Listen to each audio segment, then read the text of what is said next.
Hello दोस्तों, मैं doctor Mohammad Hamza एक नई वीडियो में आपका स्वागत करता हूं। जैसा कि आपको पता होगा कि नेशनल हेल्थ प्रोग्राम को हम डिस्कस कर रहे हैं। आज उसी की दूसरी वीडियो हम शुरू करने जा रहे हैं, जिसमें हम national filaria control program NFCP 1955 इसको डिस्कस करेंगे। आज की वीडियो बहुत इंटरेस्टिंग और बहुत ही इंफॉर्मेटिव रहने वाली है, तो अंत तक हमारे साथ बने रहिए। इसमें हम डिसीज को डिटेल में डिस्कस नहीं करते हैं, सिर्फ प्रोग्राम से रिलेटेड जानकारी यहाँ पर शेयर की जाती है और उसी से रिलेटेड इंफॉर्मेशन हम यहाँ पर देते हैं। तो चलिए वीडियो को शुरू करते हैं। और एक बात और कि जो भी हम नेशनल हेल्थ प्रोग्राम को डिस्कस कर रहे हैं, वो MOCH का जो प्रीवियस एग्जाम हुआ था 2022 में, जो वैकेंसीज आई थी, उसका जो सिलेबस है उसी के अकॉर्डिंग हम एक एक करके नेशनल हेल्थ प्रोग्राम को डिस्कस कर रहे हैं। तो चलिए वीडियो को शुरू करते हैं। हिस्ट्री की बात करें तो सबसे पहले हम देखें 1955 में NFCP को लॉन्च किया गया था। फिर 2000 में लिम्फेटिक फाइलेरियासिस को national communicable disease control program इसमें शामिल कर लिया गया। 2004 में national program for elimination of lymphatic filariasis इसको स्टार्ट किया गया। मास ड्रग एडमिनिस्ट्रेशन को 2005 में लॉन्च किया गया, जिसको हम आगे डिटेल में डिस्कस करेंगे। 2015 में WHO ने ये गोल सेट किया था कि 2015 तक हमको इसको एलिमिनेट करना है, बट वो अभी तक हुआ नहीं है। 2017 में इंडिया ने accelerated plan for elimination of lymphatic filariasis इसको लॉन्च किया। 2018 में triple drug therapy IDA, ivermectin, diethyl कार्बामेजिन और एल्बेंडाजोल, इसको शुरू किया था। उसको भी हम आगे डिटेल में डिस्कस करेंगे। 2023 में एनहेंस्ड 5 प्रोलॉन्ग स्ट्रेटजी लॉन्च की है। सबसे इम्पोर्टेंट यही है क्योंकि ये फिलहाल यही चल रही है, और इसको एलिमिनेशन का जो टारगेट रखा गया है लिम्फेटिक फाइलेरियासिस को, वो WHO ने 2030 और इंडिया ने भी 2030 ही रखा है। बेसिक फैक्ट्स अगर देख लें तो MCQ के हिसाब से हम पॉजिटिव ऑर्गेनिज्म जो होता है इसका इंडिया में ब्यूचेरिया बैनक्रॉफ्टी होता है 99.4% केसेस में। इसके अलावा भी 2 और होते हैं, वो इतने इम्पोर्टेंट नहीं है। इसका जो वेक्टर है वो क्यूलेक्स मॉस्किटो होता है। रिजर्वायर जो होता है फाइलेरियासिस का वो ह्यूमन है। माइक्रोफाइलेरी जो होते हैं वो नॉक्चर्नल पीरियोडिसिटी उनमें पाई जाती है, यानी रात को ही इसके जो कीड़े होते हैं वो एक्टिवेट होते हैं लिम्फेटिक सिस्टम में।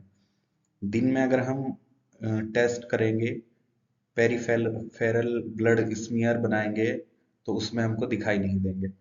अडल्ट वार्म लाइफ स्पैन जो होती है इनकी 6 से 7 ईयर की होती है। देखिए MCQ से रिलेटेड जो रहने वाला पॉइंट वो याद करने लायक है कि लिम्फेटिक फाइलेरियासिस डिसेबिलिटी कॉज करती है, डेथ डायरेक्ट कॉज नहीं करती। एलिमिनेशन हो सकता है इस डिसीज का, इरेडिकेशन नहीं हो सकता। नंबर 2 जो आता है इस प्लान में सबसे इम्पोर्टेंट है मैपिंग। मैपिंग का मतलब है कि हमको ये देखना है कौन से एंडेमिक एरिया है इसके, कहाँ पर डिसीज पाई जा रही है, कहाँ पर मास ड्रग एडमिनिस्ट्रेशन करने की ज़रूरत है या कहाँ पर एक्शन लेने की ज़रूरत है। तो इसमें एग्जाम से रिलेटेड जो पॉइंट है वो सबसे मेन है इम्प्लीमेंटेशन यूनिट, इसमें होती है ब्लॉक। इसको समझिए आप, जैसे कि दूसरे प्रोग्राम्स जो हम डिस्कस करेंगे, ज़्यादातर प्रोग्राम में जो इम्प्लीमेंटेशन यूनिट होती है वो PHC होता है या CHC। वहाँ से ही जो रूल्स बनेंगे वो फॉलो किए जाते हैं, यानी वहाँ से इम्प्लीमेंटेशन होता है रूल का फील्ड में। लेकिन इसमें फाइल एरिया में जो है इम्प्लीमेंटेशन यूनिट ब्लॉक रहेगी, यानी ब्लॉक से जो ऑर्डर आएगा वो एक ब्लॉक में इम्प्लीमेंट होगा, ना कि PHC से अलग अलग निकलेंगे। मैपिंग टूल जो होता है क्या होता है, नाइट ब्लड सर्वे NBS, यानी नाइट में 10 बजे के बाद। आइडियल जो टेस्टिंग होती है, इसकी टेस्टिंग का टाइम होता है वो 10 बजे से रात के 12 बजे के बीच। इसमें माइक्रो फाइलेरी के जो वर्म्स होते हैं वो सबसे ज़्यादा एक्टिव होते हैं, और इसी टाइम पीरियड के बीच में पेरिफेरल ब्लड से स्मीयर लेकर उसकी स्लाइड बनाकर इसको कंफर्म किया जाता है। एफटीएस भी होता है इसका दूसरा टेस्ट, यानी फाइलेरिया टेस्ट स्ट्रिप। ये फास्ट टेस्ट होता है और कम लेस यानी कम टाइम कंज्यूमिंग होता है। एमसीक्यूज। मास ड्रग एडमिनिस्ट्रेशन, ये बहुत ही इंपॉर्टेंट है फाइलेरिया से रिलेटेड। इसमें जो दवाई यूज की जाती है यानी कौन सी ड्रग है, वो है डीए रेजिम, यानी डीईसी प्लस एल्बेंडाजोल। इसमें पहले तो यूज की जाती थी di ethyl carbamazine plus albendazole. इसकी डोज दी जाती थी खास तौर से बच्चों में।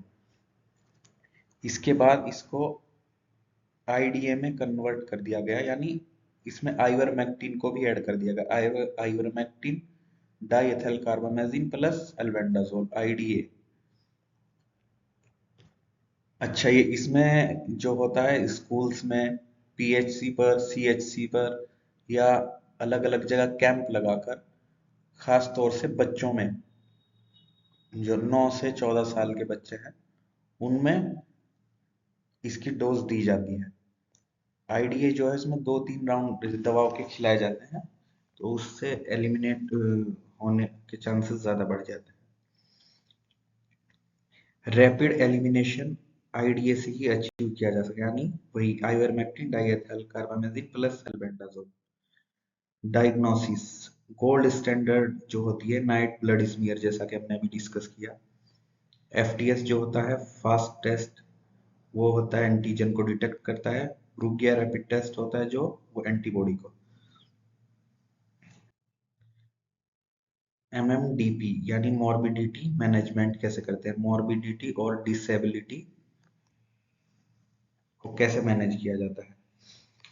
एमडीए जो होता है यानी मास ड्रग एडमिनिस्ट्रेशन, जो हम कराते हैं अल्बेंडाजोल, आइवरमेक्टिन और डाइएथिल कार्बामेजिन का, वो ट्रांसमिशन को रोकता है। एमएमडीपी क्या करता है, वो एग्जिस्टिंग पेशेंट है जो, यानी जिनको फाइलेरिया हो चुका है, वो इस बीमारी से जूझ रहे हैं, उनका मैनेजमेंट किया जाता है। इसमें इसमें क्या क्या किया जाता है, सबसे पहले उन पेशेंट्स की लिस्ट बनाई जाती है कि कितने पेशेंट इस एरिया में, इस पीएचसी के अंदर या इस ब्लॉक में कितने पेशेंट टोटल हैं। अगर उनकी पूरी लिस्ट रहेगी तो उनको पेशेंट को मैनेज करना, उन तक मेडिसिन पहुंचाना या उनका फॉलोअप, वो सब आसान रहता है। और लिम्फेडिमा लिम्फो एडिमा जो हो जाता है, फिर उसका मैनेजमेंट करना है। और अगर हाइड्रोसील किसी को हो गई है तो उसकी सर्जरी करनी है।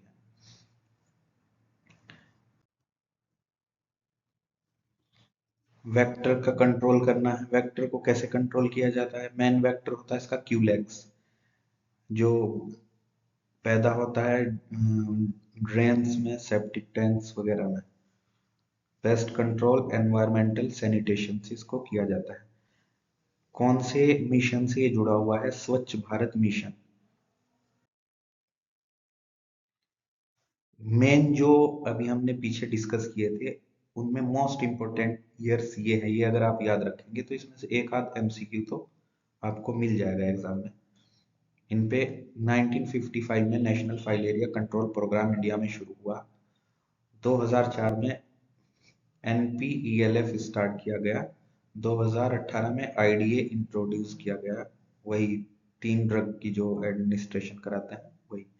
2023 में एनहेंस्ड 5 प्रोन स्टडी स्ट्रेटजी इसको इम्प्लीमेंट किया गया। ये सबसे इम्पोर्टेंट है, इसको हम आगे डिटेल में डिस्कस करेंगे अभी, क्योंकि यही अभी इम्प्लीमेंट हो रही है, यही टाइम पीरियड 2030 तक यही स्ट्रेटजी चलने वाली है, उसी पर अमल किया जाता है। तो ये इसी में से ज्यादातर क्वेश्चन आने के चांसेस हैं।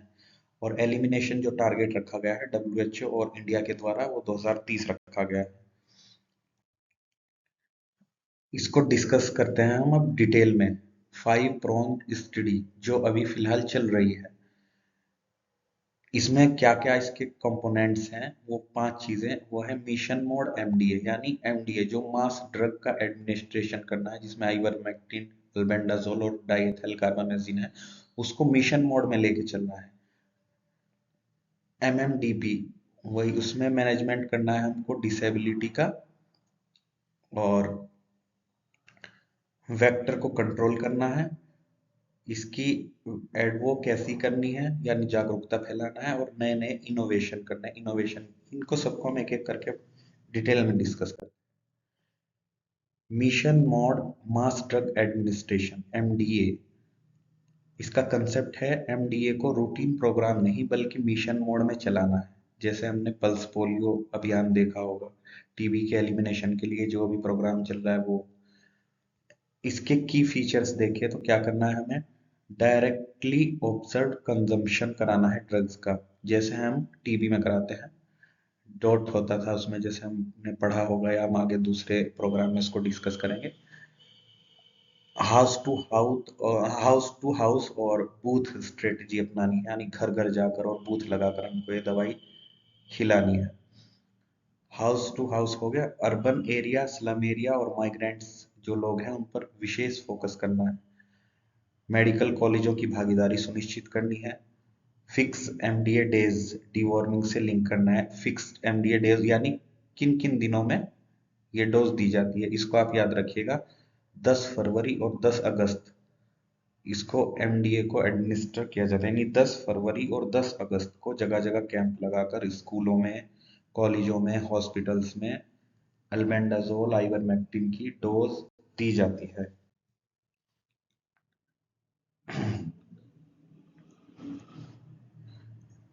ये देख लीजिए, morbidity management and disability prevention, MMDP. इसका कंसेप्ट क्या है कि एमडीए नए केस तो रोकता है, एमडीए जो हम ड्रग एडमिनिस्ट्रेशन कराते हैं पेशेंट को, उससे नए केस तो रुक जाते हैं। लेकिन पुराने पेशेंट्स का क्या, जिनको ये मर्ज हो चुका है, उनको क्या करना है, उनकी देखभाल करनी है।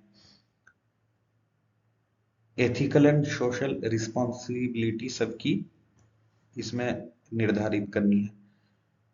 वही अभी हमने पीछे डिस्कस किया था, लिस्ट बनानी है सबकी। लिम्फ एडिमा जो हो जाता है उसका मैनेजमेंट कैसे करना है, डेली वॉशिंग करानी है उसकी।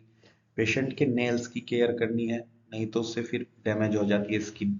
एक्सरसाइज बतानी है उनको, एक्सरसाइज करानी है। लिम्ब एलिवेशन कराना है। हाइड्रोसील अगर हो गया पेशेंट को तो उसको सर्जरी करानी है। अच्छा, इसको प्लेटफॉर्म जो है पीएमजेएवाई, प्रधानमंत्री जन आरोग्य योजना जो है, हाइड्रोसील की सर्जरी उसके अंतर्गत इस प्रोग्राम के तहत लिंक कर दी गई है। और इसको भी IHIP पोर्टल पर केस को रिपोर्ट करना पड़ता है। मलेरिया को भी इसी पोर्टल पर, हमने देखा था पिछली वीडियो में, IHIP पोर्टल पर ही रिपोर्ट करना पड़ता है।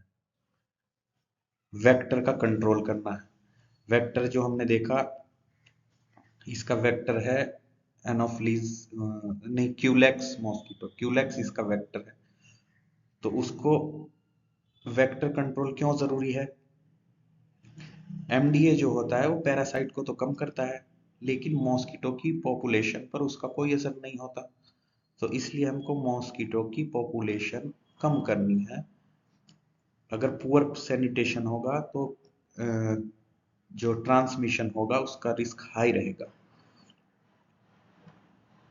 उसमें क्या क्या करना है, सोर्स का रिडक्शन करना है, एनवायरनमेंट का सैनिटेशन, लार्वा का कंट्रोल करना है, और अर्बन लोकल बॉडीज की भागीदारी को इसमें बढ़ाना है।